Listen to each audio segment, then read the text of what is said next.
Hello, everybody. Welcome back to the Family Business Podcast. I'm Ben Timmons, and today I have Ashley and Tony with Almar Property Management. See, I know it's Yes, sir. So just tell me a little bit about Almar Property Management, a little bit about your guys' self. Whoever wants to go first. Go ahead, Ash. All right. So my name's Ashley. I am the broker and owner at Almar Property Management in Bowling Green. I have been a licensed real estate agent for 12 years. I started working for a local family-owned real estate company in Bowling Green and recently purchased Almar, and now it's on track to be a family business for us as well. Awesome. Tony's licensed under me. We actually met in real estate school, so Really? super fun. Yeah. How long ago did you guys meet? 12 years ago. Both got the same answer. Yeah, That's good. yeah. Well, that's because it's what it was. That's good. I mean, Yeah. Both decided to make some changes in life and went to real estate school, and paths crossed there. Mm-hmm. Both had no idea what the hell we were doing there or in life, and it worked out perfect when you had two people who didn't know what was going on. And it right? took a really weird turn. Like we didn't expect property management to be our future at any point. But Yeah. here we are. Yeah. So where'd you guys go to school at for? Hondros. Yeah, we did our real estate. Yeah. Mommy. Okay, Yep. I was going to ask. Our real estate. That was the follow-up question. Yeah, our real estate school we did in at Hondros and Mommy. What was it? 2 weeks of our 3 weeks, something like that. What's that entail? Like, so real estate school? I've never even heard anything about You don't it. know anything about real estate? I don't. Well, I know a little bit, but I don't know Not class. the classes. Yeah. So, like, what's that? Like, you guys is it all death by PowerPoint, or is it? No, we had a testing? super cool instructor for most of it. His name was Don Collins. He's still a broker in the Ohio area. Opened a couple brokerages, has worked at a lot, doing really good stuff, I think, still. And he was super awesome, kept everybody engaged. I think a lot of people at real estate school had no idea I think real estate is a very easy, life-changing path that people get into because it sounds like you're going to spend a little money to make a lot of money. Yeah. And hang out and in a little bit of all day. A little bit of time. Yeah, it's like a 3-week course or something, 2-week course, something like that. But I feel like they really teach you to pass the test, not to have a successful career in real estate. Mm-hmm. So, yeah. That is true. It's tough. And I believe that was actually part of the conversation was, we're teaching you the laws, the rules, the things within Ohio to pass the exam. Once you pass the exam, you're going to get all the experience from your broker, hopefully that you go work under, because you all had to be sponsored before you got there. Okay. So basically hired you can't just go to class there. You have to have somebody someone that's willing to take you on. Correct. So you need to have an entry once you get out. Once you pass your exam, you need to have a company that you're going to go work for, or a brokerage, Remax, whether it's local, whether it's anything like that. So gotcha. Yeah. So Almar Property Management, what do you guys, what's your bread and butter of the company there? So I'm a licensed broker, so I can help people buy or sell real estate, but my primary bread and butter is managing real estate investments for individual owners. There's only a couple of companies in Bowling Green that do it. So I manage single family, multifamily, and commercial real estate I currently have last week it was 103 owners. I'm probably closer to 106 today. I've done a little bit of onboarding. That's awesome. And I have 415 properties, I think is my count as of today. So I manage 415 doors is what you say in real estate. Okay. So that's like an apartment building would have like 8 doors. So that 8 doors is included in my 415. Might be one building, but has 8 doors. That's 8 units. Mm-hmm. And a lot of single family doors. Tons of single family doors, mostly single family doors probably. And we're real estate investors ourselves. Okay. So we also own just under, I think, 30 doors ourselves. And is it just Bowling Green, or you guys do in other areas? Funny you should ask. When I first bought Almar about a year ago, I was super excited about branching out and expanding my area of service. And I saw Toledo as an awesome opportunity. I wasn't sure what sort of management there was up there. I heard there wasn't anything awesome, and I think we're awesome. So I was excited to take on Lucas County, and my attorney, who I adore, said, slow down, hold on, let's think this through. And I took one on as a trial run, and it's, as of today, not going super swimmingly. So we only service Wood County officially as of today. Well, I guess Henry and Hancock, I would Yeah. Mm-hmm. The Toledo market is a completely different market. So there's a lot of Yep. different things that we have to consider in doing that, and how to serve the tenants and the owners properly. So Yeah. I mean, because response time and all that kind Right. of stuff. I Right. love to Plays drive a by my factor. properties all the time and make sure lawns are mowed, windows are good, blinds are intact. Yeah. And I'm not able to give that level of service up in Lucas County, I feel like. So when we Yeah. think about expanding, because Wood County is what we know, that's Mhm. easy. So it's easy to fill up Wood County as much as possible. And then going south to like Hancock, Henry, things like that, that starts to, it's still familiar, right? And it's still, you're used to those country drives, so you can still get out there within 25, 30 minutes. Yeah. Toledo's a big city. I'm a country girl. Yeah. And well, I mean, really parts of like Toledo, I guess Toledo are kind of like the northern part of Wood County. So that's, Yeah. Right. I mean, there's opportunity up there. Yeah, you cruise past So- Perrysburg and you're in South Toledo real quick, Maumee, Yeah, things exactly. like that. So, and that's where, the one she's referencing here is in the southern part of South Toledo there. So it's pretty close. It's not too far. Yeah. It's all right. What is like your favorite part of the single family versus like a multifamily or a commercial? Is there pros and cons to each one? Question. No one's ever asked that before. That's a great question. I love single family because of the low turnover. Yeah. Once you get a good family, a good home where they're happy and they're settled, they stay for a long time. You're able to build Mhm. relationships with them. You're able to pour into them and get to know them well, get to know their kids well. We have a candy jar at the office that the kids love coming and digging into. So I love single family for the low turnover. Mhm. I don't know, multifamily is kind of fun in our area because of the university. There's just always new faces and it's fun to meet the Yeah. students coming and going. And it's a diverse crowd. You get a lot of different people. Most of them are super nice, super sweet, thankful. A lot of times it's their first rental experience. So we love Yeah. to be, a good jumping point for that. Mhm. Kind of teach them the ins and outs. I feel like we're pretty gentle. So Oh yeah, because it's kind of nerve wracking when you first it is. renting. You don't know what you don't know. Yeah, exactly. Being somebody that's, new into adulthood in that situation. Mhm. And then she gets a lot of international students. So you're not only are you new into adulthood, you're new Yeah. into a new country Yeah. and you have no idea how. Yeah, Things are gonna I go, didn't think so. about that. You have no idea what's like. It's like I'm in Bowling Green. Yeah. need a place. Yeah. It was so fun. We had a tenant the other day in a property that's going back to her country of origin. And she called and said, "How am I supposed to get to the airport?" And one of my office workers was like, hopped on the computer and said, "Well, here's the phone number here."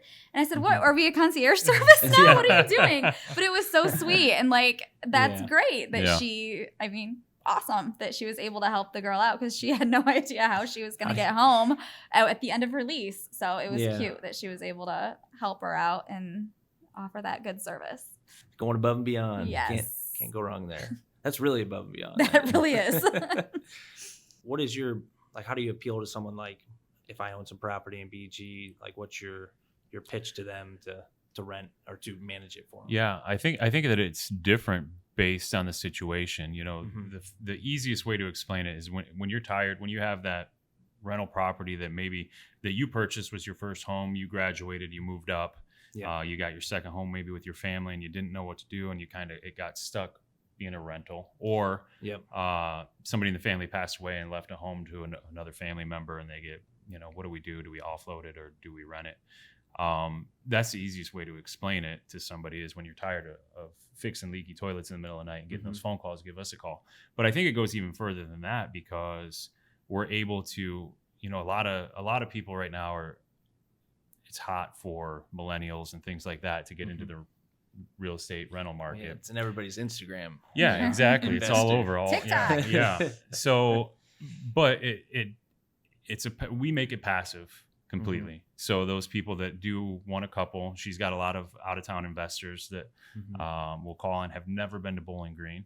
She's got some that visit just to see, see the town and see their place. But she's got a lot of investors that she's never met and people that have never been here that just worked out, that the numbers made sense. And, when you got somebody else to completely take care of it and all you got to do is once a month check your bank account statement to make sure the deposit was made. We automate it and make it truly a passive, unit. And when we jumped into it, it wasn't that way. We fell into, accidentally bought 12 doors and we're, unthawing pipes in the wintertime Fuck ourselves through with it. with hair dryers and trying to figure it out. And then, you know, with this experience, it's definitely helped that. And it just, owning this company and owning real estate, although they are the same under our family umbrella, we treat the real estate that we own just as if somebody else is managing it. It's just part of her workload during the day now. Yep. For somebody else, right? So it takes the stress out of it completely for us. There is a little bit more added just because we know it's ours, so we want to make sure that. Yeah. But every owner has different levels of standards. Yeah, it automates it. So, you know, if you're getting into real estate or you're getting into investing, and whether you buy one single family or you buy a duplex, or, you know, you're able to buy an apartment complex, we make it easy. It's super. And we often pay for ourselves. Yeah. Yeah. Usually true. People that are self-managing are so below market rent and they just don't even realize it. They've got like a 2-bedroom that they have had the same tenants in for so long that they're paying $500 a month. And I come in and I'm like, whoa, this is a $900 a month unit. I will more than pay for myself, and you're going to get so much more profit in the end. Oh, all the time, because they just get complacent in it and they just don't know. And I know. I have 415 properties, so I know where the rent should be and where it shouldn't be, and what's too much, and it's always changing. And I think that I play pretty safe within those always changing numbers. I try to be fair and good, but still work for my owner's bottom line. Yeah, I mean, that's a good way to put it. I mean, if you can if you're making an offer or you're paying for yourself, it's like an offer. Like, you can't. It's hard to refuse an offer like that. I mean, how about I make you more money and I'll do. You pay me, but you don't even feel it. Yeah. You'll get more money and I'll do all the work. Yeah. I mean, and the pain of I like that pitch of the, like, you know, well, when you're tired and you're leaky toilet, you have to fix that. Yeah, it's 2 a.m. Or it's 2 a.m. Yeah, and you get that phone call and you got to go. But so tell me a little bit about like how you got into this whole thing. So back before, you know, you purchased Almar, you're obviously dabbling in real estate and or owning some units, some doors. Yeah. You got some doors at your house, you know. We do have. We didn't at that. We didn't at that time. Yeah, no. So like, what made you like look into real estate in the beginning? Oh gosh, I have no idea what drove me to real estate. I grew up in family business, so I think that entrepreneurial blood is running through me, through and through, from every angle. So I think that it was probably just something that was inevitable. But I never truly felt.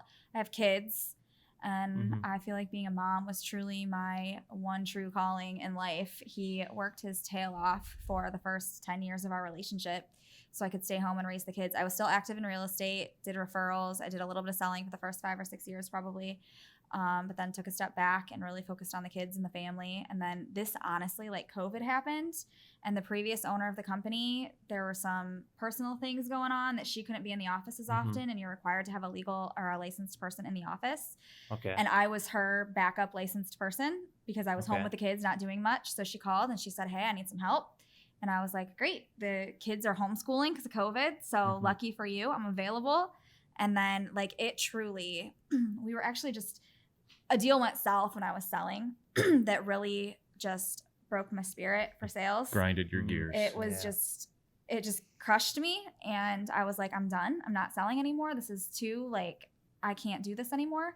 So I put my license with the management company and just said, call me when you need me to help cover the office while you go to lunch or whatever you're doing. Okay. And at the time, like, that was devastating to me that like I was putting real estate on the back burner because of the situation. But man, what a crazy door it opened for me, because we literally never imagined property management. I mean, it's a gritty job. I got berated today on the phone for like 20 minutes. It's a thankless job. It's constant fire putting out, problem solving.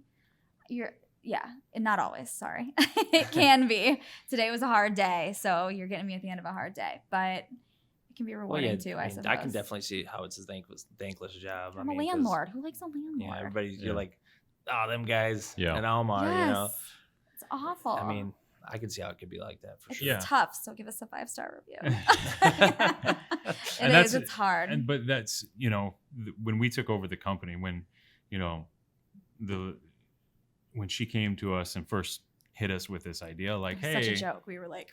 Yeah, hey, I'm thinking. Okay. And then she, you know, I sell cars, and she came and bought a car, and she's like, hey, I was talking to Ashley at the office the other day, and I really think you guys are going to be perfect to buy my company. And I'm like, oh, okay. We think so too. We have money. I think we'll be perfect too.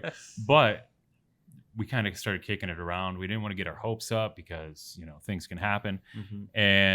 But we were kind of tossed around the ideas like, oh, well, if this were a possibility, what would we do? Like, how could we make this better? And our lives are right, wrong, or indifferent. Business kind of, because of probably the way that she grew up, is kind of a part of our daily conversation at the dinner table. When we wake up in the morning while we're watching Below Deck Mediterranean, we're kind of just kicking around ideas. The kids are in there like, oh my gosh, we're talking about work again. They never stop. Yeah. They don't. They get so upset. Yeah. Do you seriously take us to dinner to talk about work? And we're like, yeah, this manager Works meeting, we wrote this off. Yeah. Yes. So it's part of, and we do it kind of that way. So,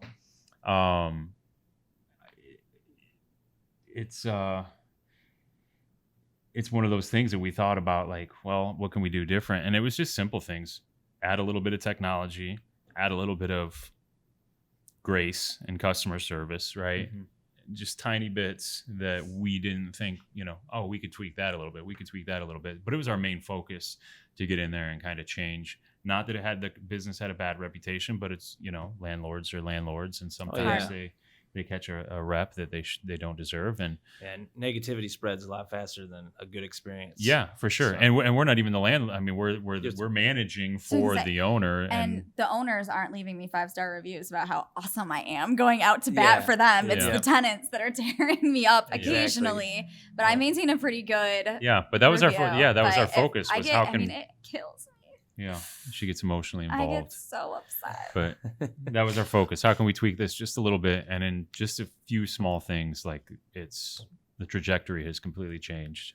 So I think in the community, I mean, it's definitely a conversation that, things are mixed up a little bit. What's going on over at Almar, Yeah. So it's cool. It's cool to hear those. That's rewarding. That's the rewarding part. Yes. So how has it been working together? Like, obviously, family business, you guys are working together. You guys, it's great you're talking about business. You like that, passionate about it. So that's good. So it's not one person driving the conversation. Like, hey, we got to talk about this, if you're both into it. We're both super into it. So how has that changed your relationship working together now? And then also, like, how does that working together as far as good things, bad things? Anything on your mind? One thing, I think that it's important. Our personalities are completely different. Ashley mentioned that 12 years ago we got our real estate license. That's when we met, and I think that it was very apparent right off the rip that we weren't anywhere close to the same, which is cool, right? But in my career, I was a sales manager, so I had to manage people, and one of the things that I always tried to focus on was the individual personality, how they react to things, whether it's praise, whether it's, the way that you have to reprimand them, things like that, things that you have to say, the way that you have to approach each individual person. Oh, everybody's different. Right. So the way I'm going to talk to you, whether you did a good job or a bad job, is completely different than the way I'm going to talk to her. And I think those dynamics you have to have I think in relationships with a spouse or your kids, I think you need to understand that. Yeah. I think it's helpful to understand that for sure. Yeah. And we try, there's days that we get frustrated with each other, that she's frustrated with the way I am and I'm frustrated with the way, because she's 0 to 100 and I'm usually like super laid back and chill. Maybe. I don't know about super laid back and chill, but I definitely get so hot quick. Chill. I'm so laid back and chill. I get hot quick and I freak out. Yeah, I analyze things in my brain. I get analysis by paralysis, and she's just like, I do it out loud. Yeah, she's like, we said we're gonna do this. Here's how you get there. This is where we're going. We're going now. And I'm like, well, wait a minute. There's like 8 steps to get there. We need to figure out how we're gonna do the first step first. And she's like, no, I'm getting to the end. Let's go. We got to go. We're gonna solve this right now. And that's how it is every day. So that's good then. That's a good dynamic. There's a lot of me saying, all right, let's just go and trust in the process. And I think maybe sometimes, not very often, but sometimes she's like, all right, let's slow this down a little bit and think about it, but not very often. I feel like that's happened like once. No. Sometimes. We communicate super well, I think, which has been a learned process over the years. Yeah. I'm super direct, to the point, blunt. I'm trying to get to my next spot fast, so I don't have a lot of time for niceties and sugarcoating. And he's sometimes can have hurt feelings easily, and I'm a little harsh on occasion. So we've learned to. He knows that about me now. I know nut that the about fuck him. up and just. I try. He Pull up your mostly does that. bootstraps. He mostly does that, but I also try to be like, hey. Yeah. I'm trying to be nice, but I don't have time for that right now. Yeah. So I'm going. Yeah. Sorry. On to if the next you're thing. in the Yeah. wake. Yeah. He knows I still love him at the end of the day, and we're doing business the next day. It's almost, Yeah. like with your kids, right? They know what buttons not to push sometimes. And over time, you learn what buttons not to push. And, when something's going this way, you react to it and just say, cool, let's ride and we'll figure it out later. Even if it's not the way you would have decided, you would have jumped in. But Yeah. But like she said, we communicate. We talk a lot all the time about I talk life in and my business. And it's true. All the time. We take walks together, right? We do. We walk and try and every night. unwind. Well, and how's that been, taking walks? Have you always done that? Is that something you started recently? Or? We've done it often. We've for done it a quite lot, while. but we didn't used to like decompress from the day over it. Like now Okay. it'll be like almost like a walking meeting. Like, what did you encounter today? What did I encounter today? What problems do we have to solve together today? This is what I'm super freaked out about. What do you got for me? And he's super good. This is also why we work so well together. I get to the cliff and I'm ready to jump. I'm like, why did we do this? I'm so stressed out. People are so mean. And I just am not cut out for this. And he's like, it was one phone call. Like, it was 20 minutes of your day. You're fine. It's a nothing tomorrow. The person was wrong. It's fine. Even if the person's not wrong, he always tells me they are. Which I don't know if that's good or She's bad, always but I right. appreciate it. So our walks are great. We just decompress from the day and get a different. I think it's great to be able to bounce ideas off of somebody else that knows you well, knows how you react, knows how you feel. He knows how bad it guts me when these things happen. So he's pretty good at trying to build me back up and help me navigate it better next time. That's good. Yeah, like she mentioned, I'm at home. I'm probably the more emotional person, but in business, I'm like, emotion doesn't involve. I'm not. I can take that out I of would it. say that's right. And I'm a little opposite. Yeah. So yeah, little exactly. opposite. Like, you get emotional about the things at work, at home. Yeah, don't come for my business. Right. I feel So like I built a good thing. That balance is. I have a different. That's been learned since you guys just started working together with Almar. No, Tell me I would about say it. that's just. I would say that's just my experiences. I mean, she was a stay-at-home mom, so you got to deal with 3 kids all day. Oh yeah, that's fun. That's a hard job. Yeah. That's what my wife's doing right now. Yeah. So. It's tough. So she's dealing with that. And then in the meantime, right, I was working full time and she was doing odd jobs here and there. So she was getting out there in the workforce, doing different things at the time, to make sure that the bills were paid and It was mostly for travel hockey. I'm travel. sure travel hockey. can I was be mostly a little working to pay for pricey. travel hockey. So I made sure the bills were paid. She paid for travel sports and so we could eat. Yes. But yeah, the experiences that she got, the experiences that I got in the workforce, we just kind of married that together. And when we do those walks and those and things like that, it's exactly what she said. We'll be walking and it's just like, hey, all right, what'd you do today? What'd you do today? And I have to, because I know a lot happens in her day. Yeah. Yep. What else I'll be happened like today? nothing. What else? Yeah. I doubt that. She'll give me like He one says thing. I doubt that. She'll give me like one thing. All right. What else happened today? Well, nothing really. And then Okay, it's cool. And then another block, and I'm like, well, there had to be like something else, right? And she's like, oh yeah, there was can you believe this? Bitch? Those bitches do be getting me sometimes. So then it's like, oh, okay, cool. Now we got something to talk about, work through, and I worked in the office today, which I don't do. This was I don't do. So we're but turning 50 properties in like 10 days. Oh, wow. So it's huge. so the Busy ladies time. were, there was a situation. She walked out of the room. She said, you guys figured out, the I trust office you. ladies You'll figured handle out. it. And then they asked my opinion. And so I hit them and she comes back and she's like, you're not asking advice from the new guy, right? And I'm like, no. This is my first rodeo. I hear it all day long. We walked lots of times and heard this story, babe. I know the story. Yeah. So, but it's cool. We're abreast to everything that's going on. And like she said, I kind of help bring her emotions back when she's, And yeah, I mean, I think I always like hearing stuff like that because there's always like one little thing people do like that's different because not a lot of people take a walk. Yeah. Mm-hmm. They're always they come home and they might just be in the phone or drink on the or TV, whatever, grab some beers and they're home. Maybe they're not really home, but like something like that, I think is important for sure in a relationship to be able to spend extra time. And then also, especially you're doing business together and it's like the age of having a meeting. Everybody's always having a meeting. We gotta have a meeting. And we have meetings at Technic Roofing, but sometimes it's, if you just take a, drive to a job with somebody, like that's better than having a meeting. Yeah. Right. So for sure. I think it's a lost, like people just don't think that, that's a good thing to do or that's productive, even though you're just taking a walk. It could be the most productive thing you do all day. Oftentimes. Usually is. Yeah. You could solve more in a walk than you could in 10 meetings. Yeah, for sure. I just like a 5-minute roundup at the start of the day at the office too. I'm not big on like the big formal meetings, like a 5-minute, like, hey, what do you got? Let's do it. Yeah. 5 minutes in and out. Problems. Let's solve them. Yeah. What are you working on? What can we offer you? And move on. Yeah. So you've grown up, Ashley, in the family businesses, right? So many of them. Yes. So talk a little bit about that. How was that growing up? What experience did you have? Things you've seen?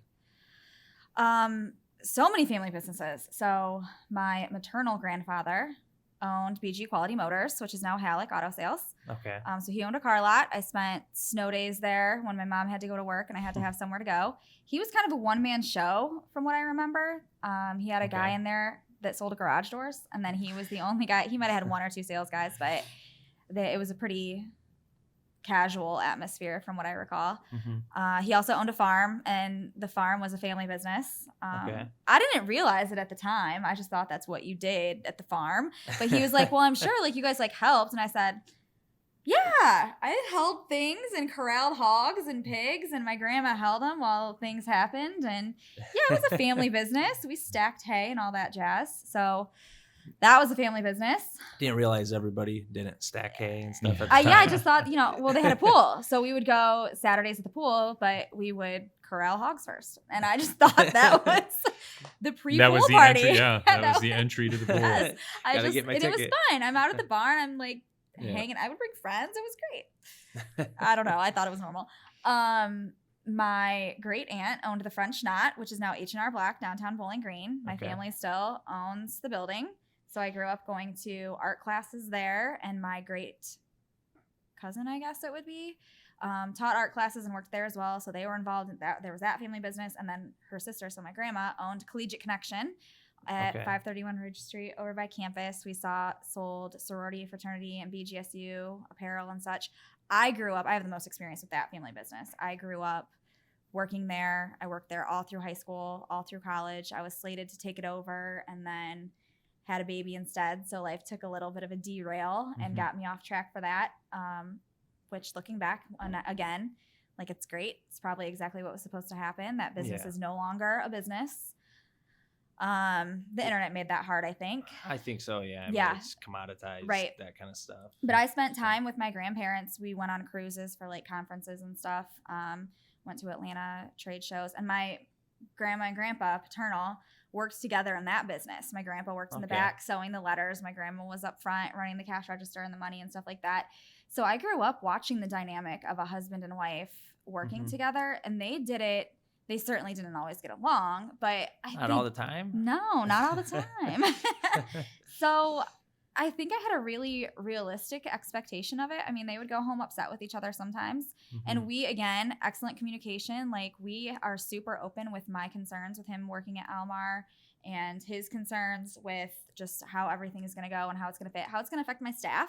We have a really great staff, and I don't want our dynamic as husband and wife to have any sort of effect on my employees. It can get real gray area. Yeah, you know, that's how that goes. a concern. So I'm trying to have clear lines for that. Mm-hmm. I don't remember that ever being a play for my grandparents I don't really ever remember them arguing, but they had to.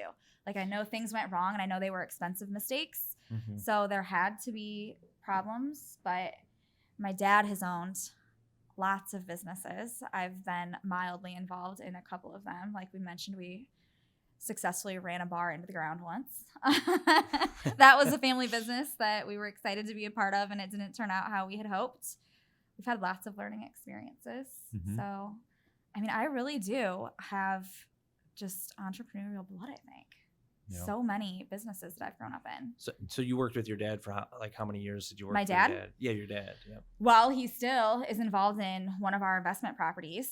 He would like to be more involved in our investment properties, I think, but we do business differently. He's looking for instant cash flow. We're looking for long-term investment. So our ideals in investing don't exactly align at the moment. But we do have 12 doors with him. And he gets super uncomfortable with it because he didn't grow up in family business, which we also talk about all the time. He's like, oh my gosh, you and your dad, like, you just had a blowout argument. And I'm like, yeah, he's coming over for dinner tomorrow. Why is this a problem for you? It's fine. Like, it happens. We love each other and it's okay. But me and my dad are super close, and super alike. We're super alike. And then I have a son that's I think super alike I think that's too. the reason for the blowout arguments more than anything else. Well, I can like sync up with that because me and my dad, we have arguments, you know, and then like I still see him. I mean, like the same night even sometimes. Yeah, it's like, absolutely. You know, but it's just different. It's like then if you worked at a different company, you know, it'd be weird to argue with the guy that's, and then go see him. I don't know. It's Right. I feel that's what I think sometimes. Like sometimes when things are hard in a family company, I think like maybe if it's a different company, it wouldn't be hard, but I think the problems might not rise to the surface as fast if it's not family. Different problems, yeah. Yeah, it'd be different problems, and maybe like no one would say anything. Right. You know. But then sometimes when it's family, you don't want to say stuff too. Yeah. So it can be hard and tricky because you might not want to hurt anyone's feelings or something like that. We talked about that. I'm not overly concerned with feelings, which I think is part of the problem as well. Yeah, maybe somebody. She admitted it. I did admit it. I am part of the problem. Yeah, my dad is a super soft, giant teddy bear. He's the sweetest guy in the world. Heart of gold. Wants to help everybody. No, he just wants to like give everything away to everybody. And I'm like, listen, we cannot do this. Stop the madness. Stop it. Dude, take it easy How have on you him. not learned your lesson yet? No more. He's got a bad ticker. I am. I love him so much. He's great. Such a teddy bear and rips him to shreds. I really do. It's terrible. I love you so much, Dad. Yeah, he's my biggest fan. Well, my mom's a super huge fan too. But my dad, entrepreneurial again, like huge fan. He helps out at Almar. You know, we've got turns going on right now. He'll swing through and get keys. He was just up yesterday doing some plaster work up at our property to repair that. My daughter cleans for us when we do our turns. We really are like all around through and through for as long as I can remember. I have been immersed in family business, and I've rained it down on this poor, unfortunate soul as well. No, it's not all bad. It's good. You got anything comes to mind that maybe was like a tough dynamic or something you had to work through that someone might be going through that's similar, or like any advice with like communicating? So like taking a walk, I think that's a good piece of advice for someone that's, or not even a walk, like I said, it could be a drive, right? Yeah. Or something like just to be with each other, because in those moments you might just talk more than you would in passing. Honestly, I think just like a rapid forgiveness when it comes to family. Although I'm pretty like, don't be too naughty or I'll cut you off because I'm real mean. But for the most part, I feel like rapid forgiveness is great. You love each other at the end of the day, and it helps to know that everyone has good intentions. Like I know that my dad's not looking to lose money on his investments. I know he's not looking to be taken advantage of all the time. He's just a really nice person that wants to help people, and gets exhausting sometimes for me. And he forgives me for being frustrated by that, and I forgive him for, I don't know, being soft. I mean, intent's a big thing, right? I mean, as long as you know the intention, where the intentions are, I mean, how could you be right? So you can't hold a grudge. I mean, they're just trying their best, and that's just how it is. I mean, that's how they are. Yeah, and he absolutely wants what's best for me always, and my family, and himself, and the people around him. And family business is great. Yeah, I think you gotta. I mean, communication. We obviously talked about that. That's important. A clear understanding of what's going on and how things could get. I think people jump into, and we did too. Jumped into businesses and investments that we weren't really. We failed. Yeah, we weren't really clear on what we expected from each other. We weren't clear on what we expected from the business. We weren't clear. The open-mindedness and the understanding, I think, is super important. You kind of got to swallow your pride and check your ego. I mean, there's lots of times that I think I'm doing something. I think that my way would be the best way, and I've been proven wrong, believe it or not. And so now I just have to understand. I just have to, rather than want to, because for a lot of people, we want to be right. We got this big, grandiose idea. We want to. Ego's a big thing, and sure. I think that you just have to make sure that you might be right, but let's talk it out. Let's get through it. Let's figure it out. Let's be open about how this is going to happen, and just communicate through the whole process. Once a decision's made, everybody's on the same once a page. decision's made and money's made, then everybody's on the same. Then the money is Then everybody's on. No, yeah. Once a decision's made, I think that's a good statement, because like sometimes you got to prove like, no, this was right. Yeah. See, You do. Yeah, so. But once you decide which way you're going to go, you need to be on the same page and forge forward. Whether it, and like she said, we failed, and we're okay with that. It sucked It sucked at first. Yeah, it sucked going through that. But just like everything in life, it's part of the learning process. As long as you know what happened and how you got to where that was, and you know how not to get there again, the next step's going to be even easier, and it's going to go in a completely different direction, and it's just going to be positive, and you're going to fail at that next step probably, and then you just need to make sure that you have the fortitude to continue forward, and not give up, and know that trying and failing is just part of the process, because you're going to get there eventually if you continue to be focused on what the goal is. Yeah. I'm starting to see how Tony said he was the more thoughtful, like he's sitting back here giving us some lessons, man. I'm learning a lot from Tony. He's telling me all these things, he's calculated. Super this man. Awesome person. Awesome guy. Thought myself right out of it. That's why. We talk about that all the time. Like, I make super fast decisions and then just figure it out from there. And he thinks it to death and is still. I've probably had like 10, $100 million ideas in my life that he's still threw away. He's still thinking about them. One thing could be wrong with this. Yeah, he's still thinking about it. And meanwhile, I see a property and I'm like, let's buy it. And he's like, we don't have any money. It's fine. We'll figure it out. We'll figure it out. Exactly. And look. Done figured it out. I done figured it out. Yep. Quick decision making. People that are really successful make quick decisions. Yeah. So they, they think about it, obviously, but they make the decisions faster than most people make. Yeah. I feel like I have the intuition. It's just the confidence in jumping to that next thing. So I know it's one of my biggest weaknesses, and it's something that recently I've put a lot of effort into, because I see the results of. Ooh, that's what I was gonna say. Results will. He bought a van the other day. I did. I bought a van. He barely even talked to me about it, and he bought this van, and I was like, "Oh, we didn't have to think about it for a month. Okay, yeah, okay, good. It was great. Yeah, we'll figure it out, and we'll sell it if it doesn't work, right? Like, you figure it out." Yeah, I mean, that's definitely the kind of attitude I have. I mean, but like my other family members, they have more of the like, this is gonna take some time. We gotta figure this out, and I'm like. I already know, guys. Let's figure it out later. Let's go.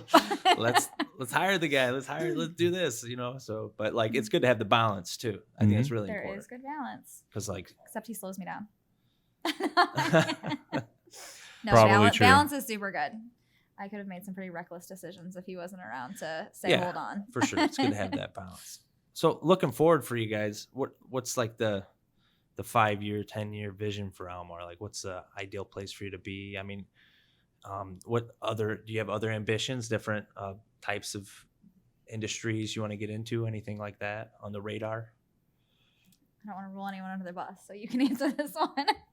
What are your 5-year plans for life? So much like everything, Ashley doesn't really have I don't really 5-year do goals. plans. I don't really do goals. I just do. She just get up and do does it. whatever presents itself. Is there like a reason for it? You're just like, you're just going operating. No, you set goals and then you don't achieve them and then you feel like you failed. So I'm more of just a go get them kind of person, I guess. I don't know. I don't love the setting goals is fine. I think 5-year goals and things to strive for are healthy and good, but then you don't hit it and then you're like, oh, maybe I wasn't supposed to do that after all. And I'm like, no, man, try again tomorrow. Keep going.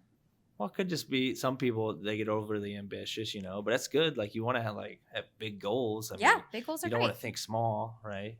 Aim for the moon, land at the stars. Isn't that how the saying goes? Yes, definitely. That's exactly. And I just floor it to the moon. I don't even worry about anything else. To the moon. You've already passed the moon. Yeah, I'm just going. Stars aren't even an option. Yeah, I don't know. Goals are weird for me. I just don't do that.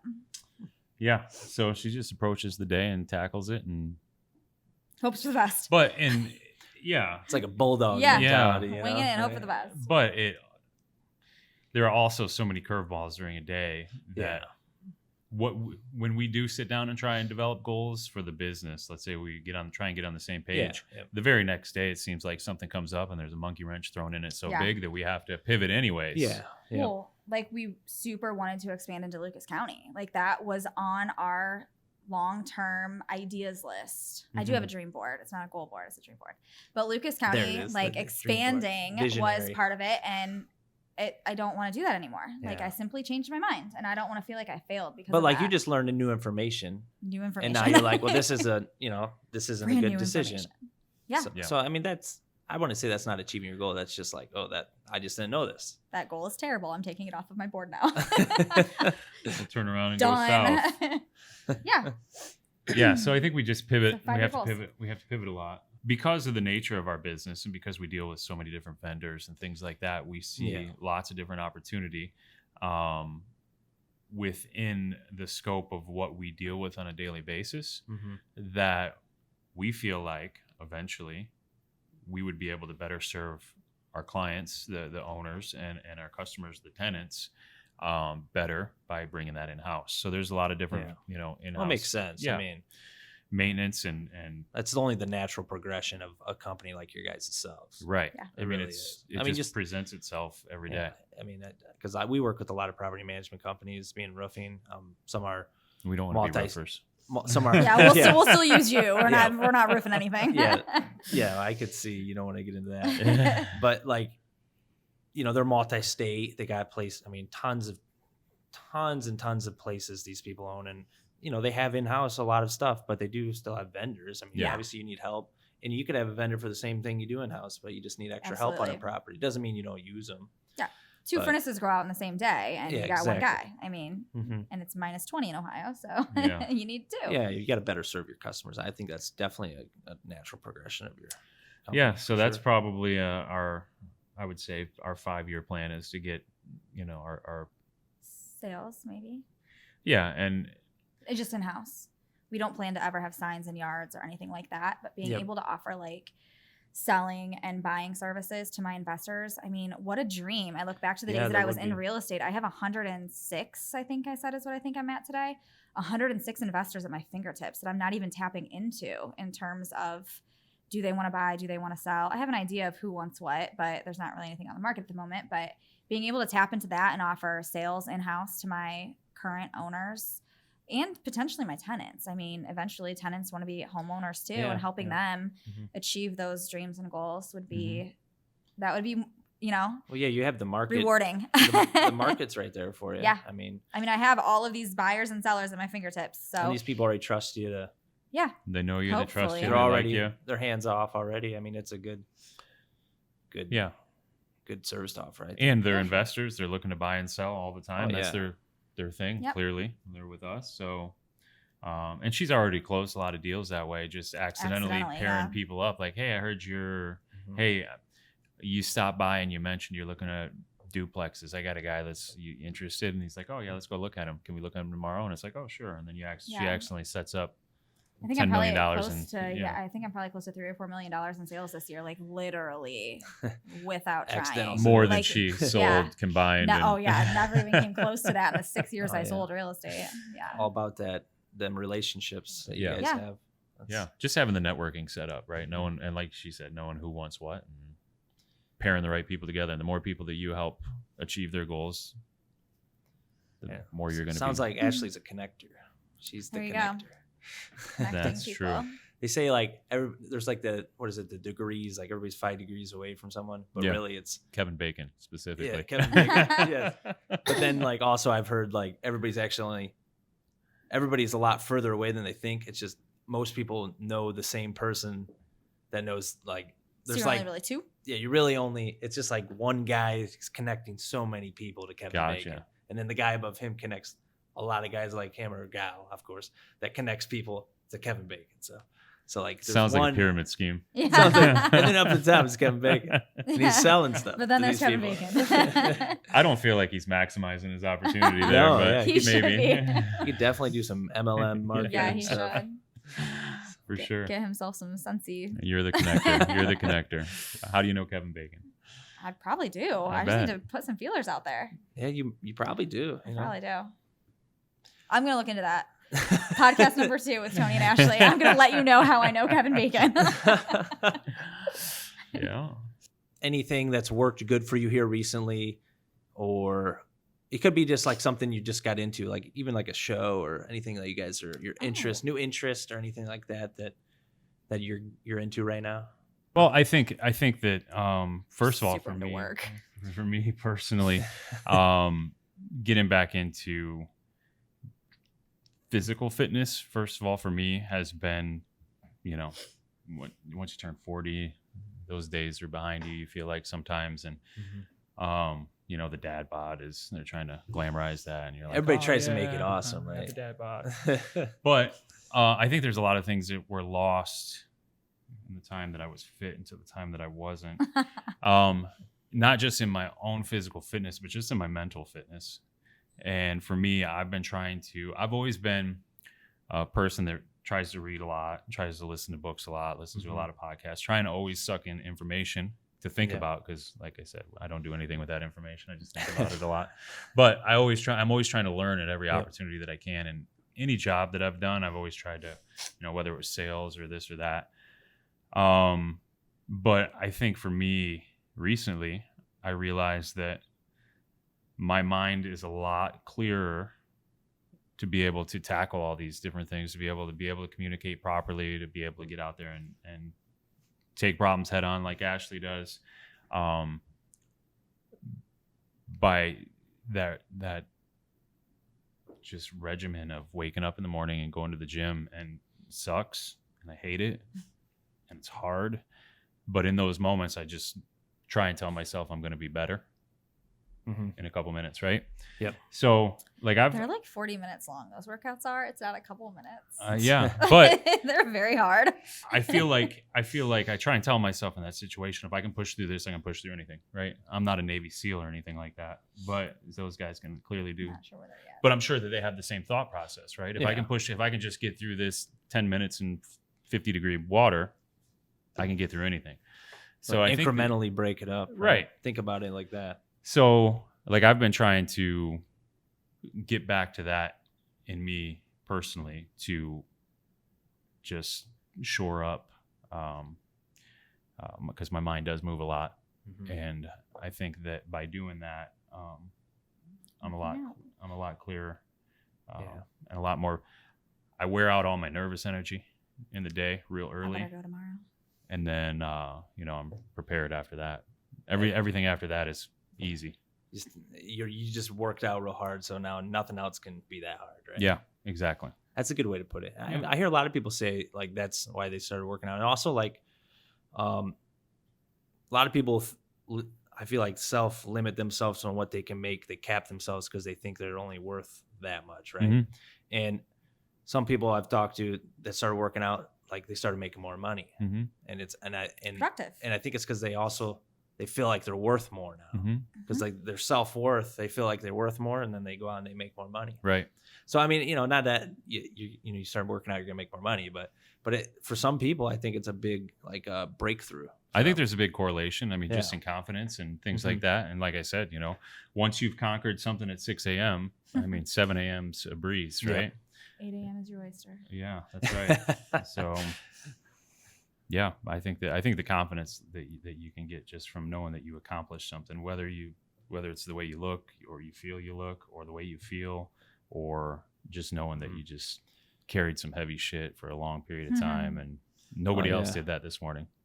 And so, like, do you run? I don't. Okay. I try not to. I'm not a big running guy. I don't like it, but like when I run sometimes, like just like I feel like your mind's actually clear. You know, Yeah. It's just like and I've also read that running is a little run or workout even as well. Like it's helpful to your mind, like sleep is, because you're so focused on one task that you're not getting pulled in so All many over the directions that it like resets your brain a little bit. Right. So I think that's also a good thing too. Yeah. What about you, Ashley? What it's shows my you turn? into? Anything you're into right now? Yeah, so I actually, since he did so good, I had a minute to think about it. So I've been working out with him as well. Not as often as him. I think he hits 4 or 5 workouts a week. Is that what you're at? I'm like super excited if I get 3. 2's good. This week I'm doing like none. I agree. Working out is awesome. It just makes you feel accomplished in the morning, starts your day off right, all of that. But in the last 6 months, I would say I've been super invested in not shows, but just education and property management. We didn't have, sorry, it's work related. Oh, that's fine. I mean, that's your life, right? It really is right now. Maybe forever. We'll see. But we didn't know what we didn't know. I think you mentioned earlier. We flew out to Las Vegas to a conference, and we just learned it was just like, whoa, we don't have any idea what we're doing. This is crazy. We're so far behind the industry norm. Yeah. We're so far behind the times in sleepy old Bowling Green. So it was super awesome. We've put some other conferences on our schedule because we got so much out of it. It seriously improved our business. So investing in education. We're members of National Association of Property Managers, and being involved in education, bettering our business, making sure we know what's right, what's wrong. I've been super interested in that lately. I asked him to look the other day to find some other NARPM classes that I could take to make sure that we're upholding all of those standards. So that's the professional side. And I love Below Deck. Below Deck Med, Below Deck Down Under. I love those big mega yachts, man. One day I am just like gonna spend Vacation it all on a mega on yacht. a week on a mega yacht. It just looks like the time of my life. So we do love that show. After our walk, we watch a lot of Below Deck. That's awesome. A I lot. mean, it's definitely a lot. It's a little embarrassing. We love it. Escapism. Got to get some of that. Yeah. Get away. Yeah. But yeah, definitely. I love that answer, because when you start going to like conferences and stuff like that, it just makes your mind start running. It Like, does. how can I implement this? How can I change this? And if you don't do stuff like that, you're just the same person you were before, you know. And I mean, I love going to conferences. I'm a big conference guy. So are we now. You He take a went- couple days out of your life to go sit in a room with hundreds of like-minded people, and the ideas that come out of that are just. And the networking's awesome. He like talks to a group of people that he not only made friends with, but like professional relationships with. And they talk like the third Wednesday or something like that about what they're using from the conference that they learned. And then, family business. So we got to travel together, which is so great. That's awesome. A little bit of a paid vacation. And it was Vegas. Yep. It was in Vegas. Oh, So there was a there you go. black tie night. Like it was just an all around Yep. awesome adventure. And it felt really good to invest in us and our business and our mental health, being away for a minute. Yep. And knowing that my office was cared for. I really enjoyed the education and bettering our knowledge in our industry and networking That's with awesome. industry professionals. The official answer. Well, it has been awesome. I'm glad you guys came, and Thank you. Thanks for and having us. It's been a great night, and thank you so much. Yeah. Yeah, I look forward to next time. All right. Thank you, everybody, for watching episode 3 of the Family Business Podcast. We'll see you back for episode 4.